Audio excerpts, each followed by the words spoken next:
The Haunted Hotel, A Mystery of Modern Venice by Wilkie Collins, Part 3. Chapter 13. In the spring of the year 1861, Agnes was established at the country seat of her two friends, now promoted on the death of the first lord, without offspring to be the new Lord and Lady Montbarry. The old nurse was not separated from her mistress. A place, suited to her time of life, had been found for her in the pleasant Irish household. She was perfectly happy in her new sphere, and she spent her first half-year's dividend from the Venice Hotel Company with characteristic prodigality in presents for the children. Early in the year, also, the directors of the life insurance offices submitted to circumstances and paid the £10,000. Immediately afterwards, the widow of the first Lord Montbarry, otherwise the Dowager Lady Montbarry, left England with Baron Rivar for the United States. The Baron's object was announced in the scientific columns of the newspapers to be investigation into the present state of experimental chemistry in the great American Republic. His sister informed inquiring friends that she accompanied him in the hope of finding consolation in change of scene after the bereavement that had fallen on her. Hearing this news from Henry Westwick, then paying a visit at his brother's house, Agnes was conscious of a certain sense of relief. "With the Atlantic between us," she said, "surely I have done with that terrible woman now." Barely a week passed after those words had been spoken, before an event happened which reminded Agnes of the terrible woman once more. On that day, Henry's engagements had obliged him to return to London. He had ventured, on the morning of his departure, to press his suit once more on Agnes, and the children, as he had anticipated, proved to be innocent obstacles in the way of his success. On the other hand, he had privately secured a firm ally in his sister-in-law. "Have a little patience," the new Lady Montbarry had said, "and leave me to turn the influence of the children in the right direction. If they can persuade her to listen to you, they shall." The two ladies had accompanied Henry, and some other guests who went away at the same time, to the railway station, and had just driven back to the house, when the servant announced that a person of the name of Roland was waiting to see her ladyship. "Is it a woman?" "Yes, my lady." Young Lady Montbarry turned to Agnes. "This is the very person," she said, "whom your lawyer thought likely to help him when he was trying to trace the lost courier. You don't mean the English maid who was with Lady Montbarry at Venice? My dear, don't speak of Montbarry's horrid widow by the name which is my name now. Stephen and I have arranged to call her by her foreign title before she was married. I am Lady Montbarry, and she is the Countess. In that way there will be no confusion. Yes, Mrs. Roland was in my service before she became the Countess's maid.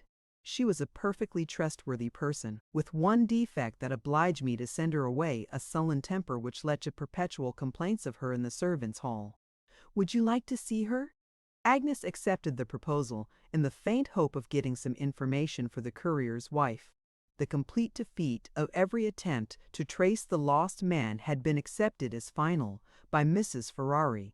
She had deliberately arrayed herself in widow's mourning, and was earning her livelihood in an employment which the unwearied kindness of Agnes had procured for her in London. The last chance of penetrating the mystery of Ferrari's disappearance seemed to rest now on what Ferrari's former fellow-servant might be able to tell. With highly wrought expectations, Agnes followed her friend into the room in which Mrs. Roland was waiting. A tall, bony woman, in the autumn of life, with sunken eyes and iron-gray hair, rose stiffly from her chair and saluted the ladies with stern submission as they opened the door. A person of unblemished character, evidently, but not without visible drawbacks. Big bushy eyebrows, an awfully deep and solemn voice, a harsh, unbending manner. A complete absence in her figure of the undulating lines characteristic of the sex presented virtue in this excellent person under its least alluring aspect. Strangers, on a first introduction to her, were accustomed to wonder why she was not a man. "Are you pretty well, Mrs. Roland?" "I am as well as I can expect to be, my lady, at my time of life." Is there anything I can do for you? Your ladyship can do me a great favor if you will please speak to my character while I was in your service. I am offered a place to wait on an invalid lady who has lately come to live in this neighborhood. Ah, yes, I have heard of her. A Mrs. Carberry, with a very pretty niece, I am told. But, Mrs. Rowland, you left my service some time ago. Mrs. Carberry will surely expect you to refer to the last mistress by whom you were employed. A flash of virtuous indignation irradiated Mrs. Rowland's sunken eyes. She coughed before she answered, as if her last mistress stuck in her throat. I have explained to Mrs. Carberry, my lady, that the person I last served, I really cannot give her her title in your ladyship's presence, has left England for America. Mrs. Carberry knows that I quitted the person of my own free will, and knows why, and approves of my conduct so far. A word from your ladyship will be amply sufficient to get me the situation. Very well, Mrs. Rowland, I have no objection to be your reference under the circumstances. Mrs. Carberry will find me at home tomorrow until 2 o'clock. Mrs. Carberry is not well enough to leave the house, my lady. Her niece, Miss Haldane, will call and make the inquiries, if your ladyship has no objection. I have not the least objection. The pretty niece carries her own welcome with her. Wait a minute, Mrs. Rowland. This lady is Miss Lockwood, my husband's cousin, and my friend.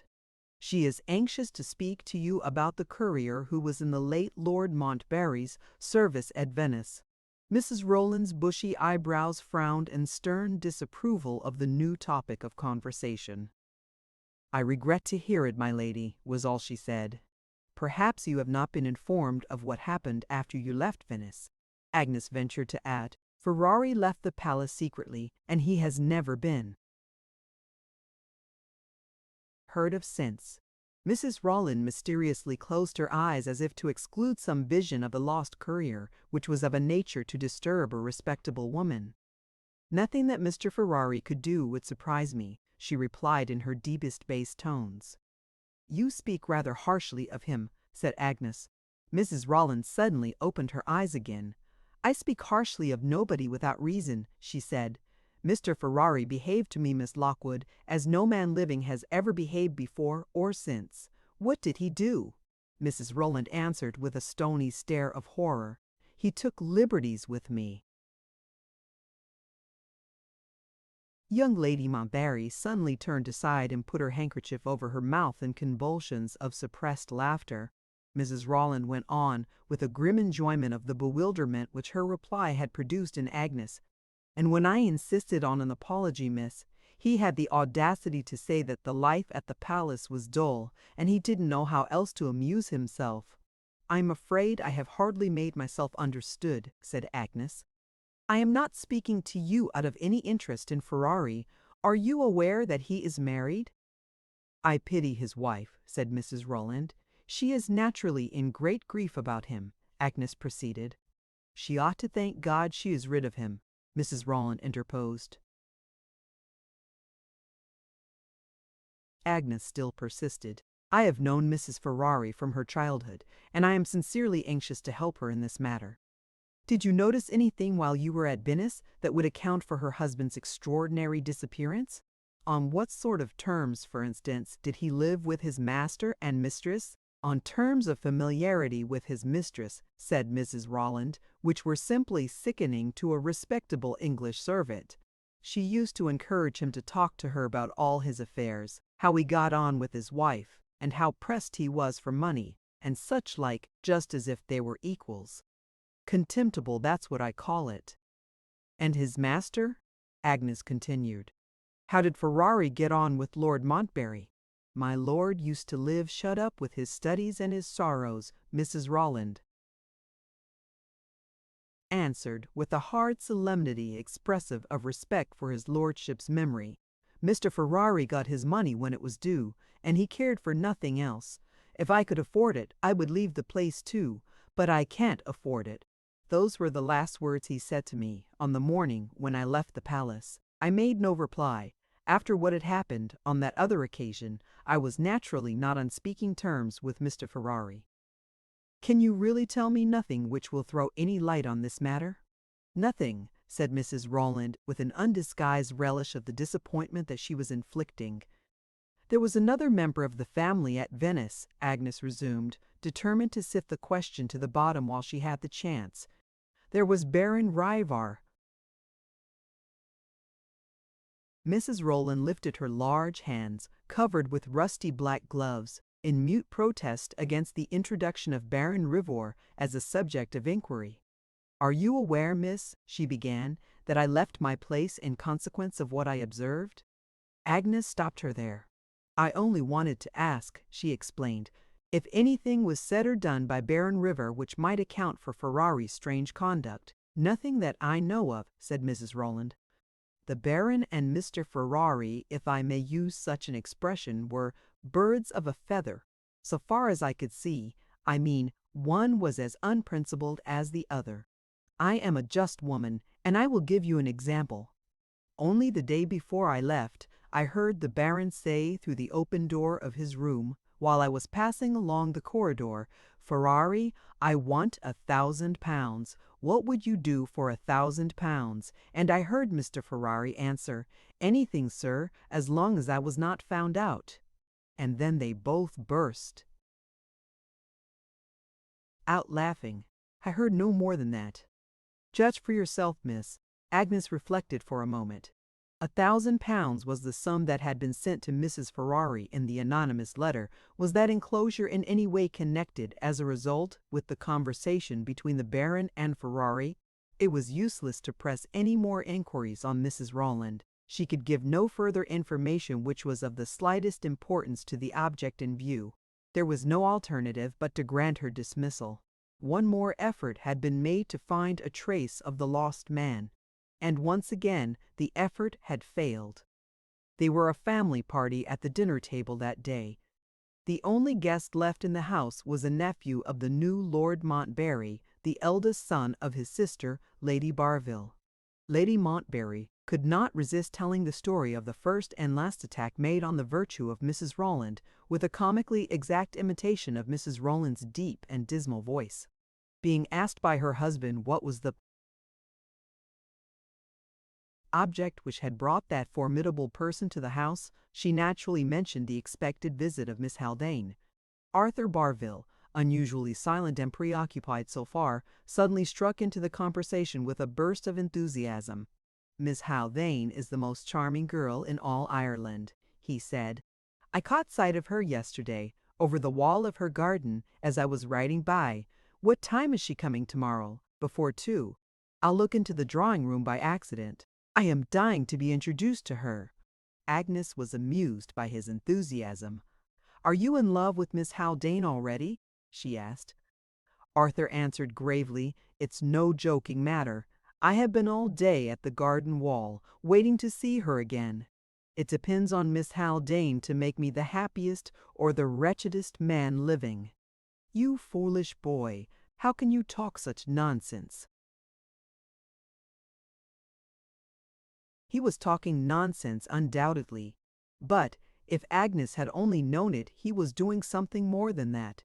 He was innocently leading her another stage nearer on the way to Venice. Chapter 14. As the summer months advanced, the transformation of the Venetian palace into the modern hotel proceeded rapidly towards completion. The outside of the building, with its fine Palladian front looking on the canal, was wisely left unaltered.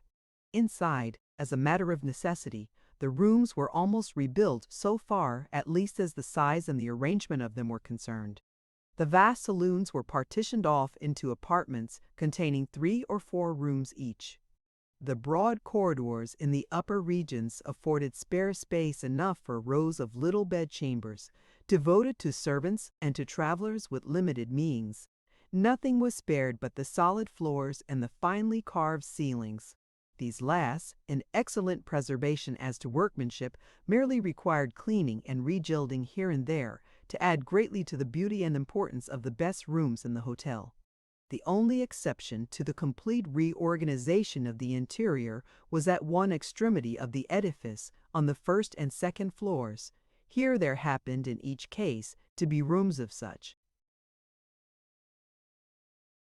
comparatively moderate size, and so attractively decorated that the architect suggested leaving them as they were. It was afterwards discovered that these were no other than the apartments formerly occupied by Lord Montbarry on the first floor and by Baron Rivar on the second. The room in which Montbarry had died was still fitted up as a bedroom and was now distinguished as number 14. The room above it, in which the Baron had slept, took its place on the hotel register as number 38. With the ornaments on the walls and ceilings cleaned and brightened up, and with the heavy old-fashioned beds, chairs, and tables replaced by bright, pretty, and luxurious modern furniture, these two promised to be at once the most attractive and the most comfortable bedchambers in the hotel. As for the once desolate and disused ground floor of the building, it was now transformed, by means of splendid dining rooms, reception rooms, billiard rooms, and smoking rooms, into a palace by itself. Even the dungeon-like vaults beneath, now lighted and ventilated on the most approved modern plan, had been turned as if by magic into kitchens, servants' offices, ice rooms, and wine cellars, worthy of the splendor of the grandest hotel in Italy, in the now bygone period of 17 years since. Passing from the lapse of the summer months at Venice to the lapse of the summer months in Ireland, it is next to be recorded that Mrs. Rolland obtained the situation of attendant on the invalid Mrs. Carberry, and that the fair Miss Haldane, like a female Caesar, came, saw, and conquered on her first day's visit to the new Lord Montbarry's house. The ladies were as loud in her praises as Arthur Barville himself. Lord Montbarry declared that she was the only perfectly pretty woman he had ever seen, who was really unconscious of her own attractions. The old nurse said she looked as if she had just stepped out of a picture and wanted nothing but a gilt frame round her to make her complete. Miss Haldane, on her side, returned from her first visit to the Montbarrys, charmed with her new acquaintances. Later on the same day, Arthur called with an offering of fruit and flowers for Mrs. Carberry, and with instructions to ask if she was well enough to receive Lord and Lady Montbarry and Miss Lockwood on the morrow. In a week's time, the two households were on the friendliest terms. Mrs. Carberry, confined to the sofa by a spinal malady, had been hitherto dependent on her niece for one of the few pleasures she could enjoy, the pleasure of having the best new novels read to her as they came out. Discovering this, Arthur volunteered to relieve Miss Haldane at intervals in the office of reader. He was clever at mechanical contrivances of all sorts, and he introduced improvements in Mrs. Carberry's couch and in the means of conveying her from the bedchamber to the drawing-room, which alleviated the poor lady's sufferings and brightened her gloomy life. With these claims on the gratitude of the aunt, aided by the personal advantages which he unquestionably possessed, Arthur advanced rapidly in the favor of the charming niece. She was, it is needless to say, perfectly well aware that he was in love with her, while he was himself modestly reticent on the subject so far as words went, but she was not equally quick in penetrating the nature of her own feelings towards Arthur. Watching the two young people with keen powers of observation, necessarily concentrated on them by the complete seclusion of her life, the invalid lady discovered signs of roused sensibility in Miss Haldane, when Arthur was present, which had never yet shown themselves in her social relations with other admirers eager to pay their addresses to her. Having drawn her own conclusions in private, Mrs. Carberry took the first favorable opportunity in Arthur's interests of putting them to the test. "I don't know what I shall do," she said one day, "when Arthur goes away." Miss Haldane looked up quickly from her work. "Surely he is not going to leave us," she exclaimed. "My dear, he has already stayed at his uncle's house a month longer than he intended. His father and mother naturally expect to see him at home again." Miss Haldane met this difficulty with a suggestion which could only have proceeded from a judgment already disturbed by the ravages of the tender passion. "Why can't his father and mother go and see him at Lord Montbarry's?" she asked. "Sir Theodore's place is only 30 miles away, and Lady Barville is Lord Montbarry's sister. They needn't stand on ceremony." "They may have other engagements," Mrs. Carberry remarked. "My dear aunt, we don't know that. Suppose you ask Arthur. Suppose you ask him." Miss Haldane bent her head again over her work. Suddenly, as it was done, her aunt had seen her face, and her face betrayed her. When Arthur came the next day, Mrs. Carberry said a word to him in private while her niece was in the garden. The last new novel lay neglected on the table. Arthur followed Miss Haldane into the garden. The next day he wrote home, enclosing in his letter a photograph of Miss Haldane. Before the end of the week, Sir Theodore and Lady Barville arrived at Lord Montbarry's, and formed their own judgment of the fidelity of the portrait. They had themselves married early in life, and, strange to say, they did not object on principle to the early marriages of other people. The question of age being thus disposed of, the course of true love had no other obstacles to encounter. Miss Haldane was an only child, and was possessed of an ample fortune. Arthur's career at the university had been creditable, but certainly not brilliant enough to present his withdrawal in the light of a disaster. As Sir Theodore's eldest son, his position was already made for him. He was 22 years of age, and the young lady was 18. There was really no producible reason for keeping the lovers waiting, and no excuse for deferring the wedding day beyond the first week in September. In the interval, while the bride and bridegroom would be necessarily absent on the inevitable tour abroad, a sister of Mrs. Carberry volunteered to stay with her during the temporary separation from her niece. On the conclusion of the honeymoon, the young couple were to return to Ireland and were to establish themselves in Mrs. Carberry's spacious and comfortable house. These arrangements were decided upon early in the month of August. About the same date, the last alterations in the old palace at Venice were completed. The rooms were dried by steam, the cellars were stocked, the manager collected round him his army of skilled servants, and the new hotel was advertised all over Europe to open in October. Chapter 15. I promise to give you some account, dear Emily, of the marriage of Mr. Arthur Barville and Miss Haldane. It took place 10 days since, but I have had so many things to look after in the absence of the master and mistress of this house, that I am only able to write to you today. The invitations to the wedding were limited to members of the families on either side, in consideration of the ill health of Miss Haldane's aunt. On the side of the Montbarry family, there were present, besides Lord and Lady Montbarry, Sir Theodore and Lady Barville, Mrs. Norbury, whom you may remember as his lordship's second sister, and Mr. Francis Westwick and Mr. Henry Westwick. The 3 children and I attended the ceremony as bridesmaids. We were joined by 2 young ladies, cousins of the bride, and very agreeable girls. Our dresses were white, trimmed with green in honor of Ireland, and we each had a handsome gold bracelet given to us as a present from the bridegroom. If you add to the persons whom I have already mentioned the elder members of Mrs. Ben's Carberry's family, and the old servants in both houses privileged to drink the healths of the married pair at the lower end of the room, you will have the list of the company at the wedding breakfast complete.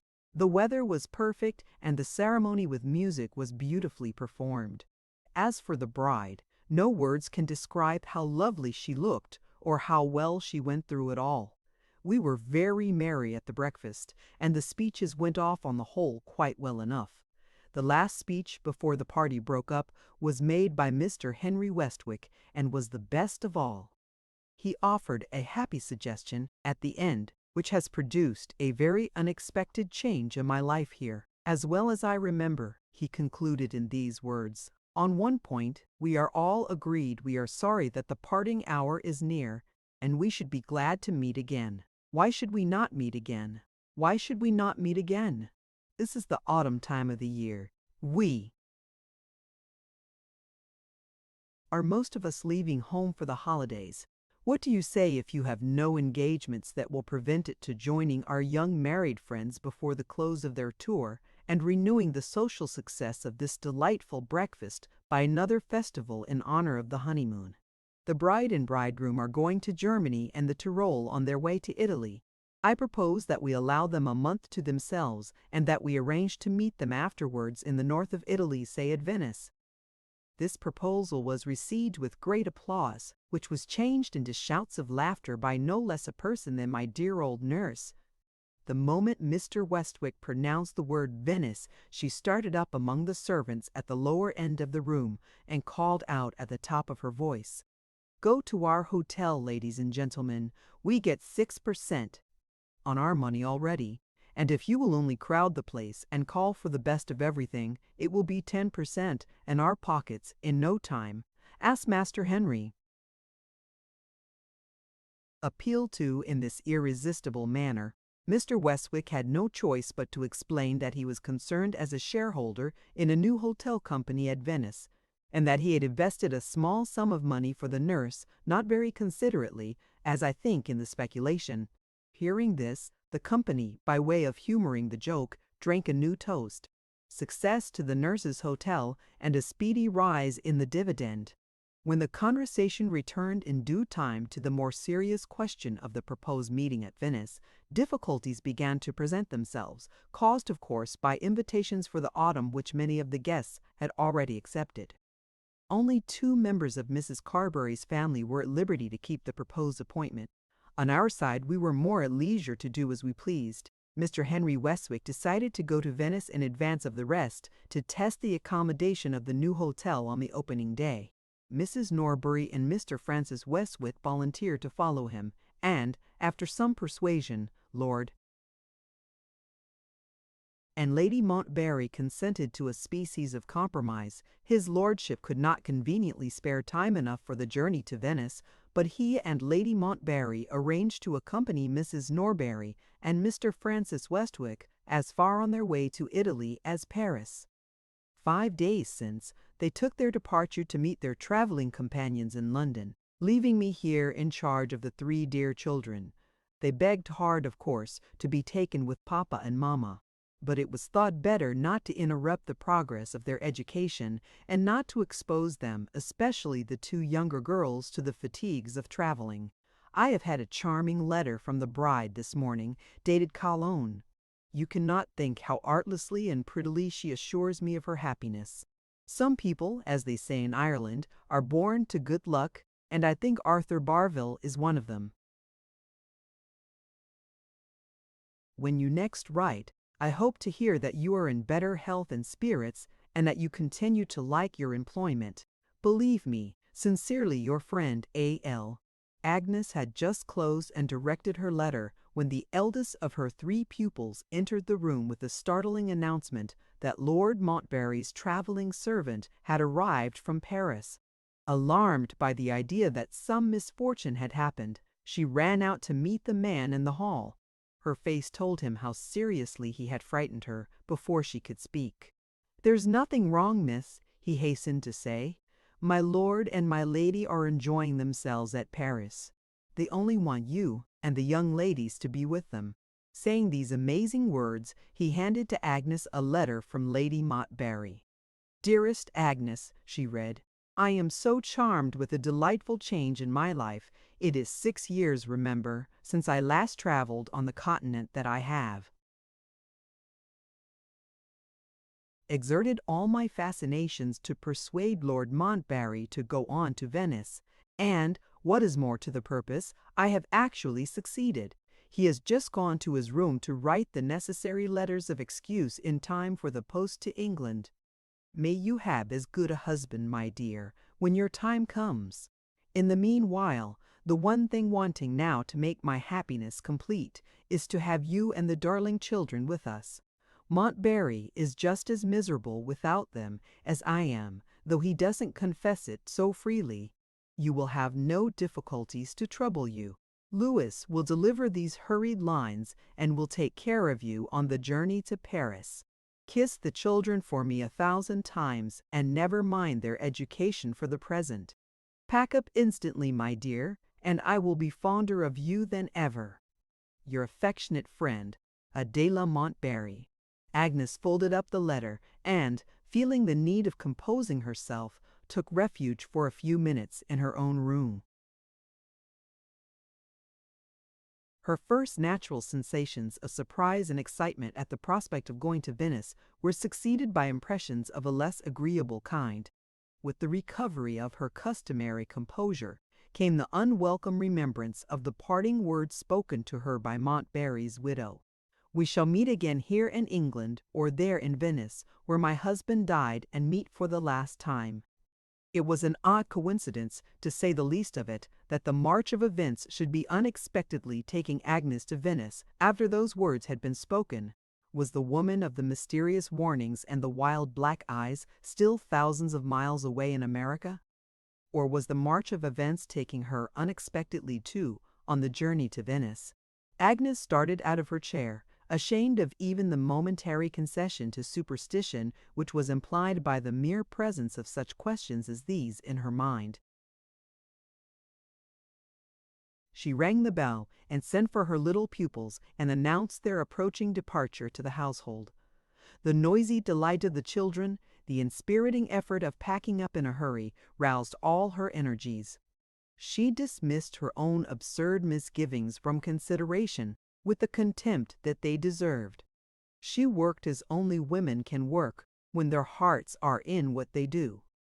The travelers reached Dublin that day, in time for the boat to England. 2 days later they were with Lord and Lady Montbarry at Paris. 35. The end. Thank you for listening to this story. I hope you enjoyed the journey, the characters, and the world they carried with them.